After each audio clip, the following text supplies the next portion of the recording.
Los reveladores audios en los que se escucha una conversación entre el ex candidato presidencial Óscar Iván Zuluaga y el exdirector del Invías Daniel García Arizabaleta abrieron un nuevo capítulo dentro del escándalo de corrupción de Odebrecht en Colombia.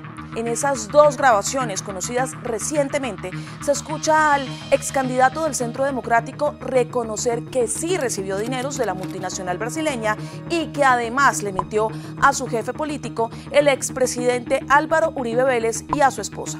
También reveló que su hijo, David Zuluaga, estaría relacionado con la financiación ilegal de su campaña de 2014, un hecho que, según admitió, le preocupa. Incluso afirmó que sería capaz de asumirlo todo para impedir que vaya a la cárcel.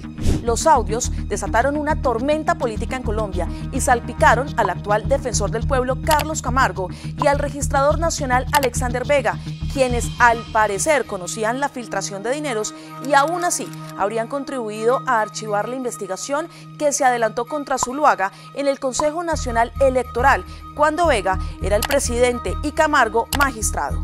Y es que una confesión ante un sacerdote también fue parte de la controversial conversación con García Arizabaleta. En ella, Zuluaga señalaba que había encontrado un poco de paz en medio de la ansiedad que le producía lo ocurrido, además de los riesgos que representaba haber recibido el dinero de Odebrecht. Y es que precisamente este diálogo abierto tiene a Zuluaga y a su hijo a puertas de un proceso penal, pues la Fiscalía les imputará en una audiencia los delitos de falsedad en documento privado, fraude procesal y enriquecimiento ilícito de particulares. Todo esto se conoció gracias a un principio de oportunidad que Daniel García Arizabaleta firmó con el ente investigador.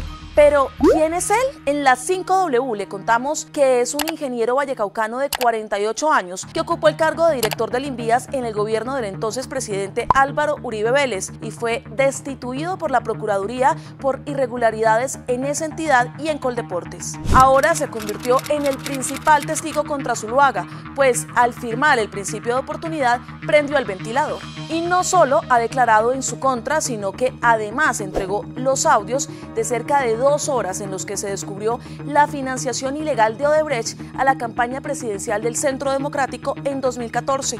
Al mismo tiempo se comprometió a contar todos los detalles desconocidos de la negociación y de otras fichas que también habrían conocido de la entrega de los dineros de la multinacional brasileña. W Radio contactó al exfiscal Néstor Humberto Martínez, quien confirmó que la Fiscalía, que en su momento presidió, le envió al entonces presidente del Consejo Nacional Electoral, Alexander Vega, los oficios que demostraban que certeramente Odebrecht había hecho aportes en especie a las campañas de 2014. Según el exfuncionario, desde 2017 el país conoció de estos asuntos por la propia Fiscalía. Y es que en medio de este caso, el ex candidato presidencial estuvo en la Fiscalía 10ª delegada ante la Corte Suprema de Justicia y reiteró que tiene toda la disposición de comparecer y colaborar con la justicia. Y luego de cerca de una semana de permanecer en el ojo del huracán, Zuluaga finalmente renunció al Centro Democrático, partido que aceptó su salida en medio de fuertes críticas en su contra, por lo que muchos integrantes de esa colectividad han considerado como una traición al expresidente Álvaro Uribe Vélez.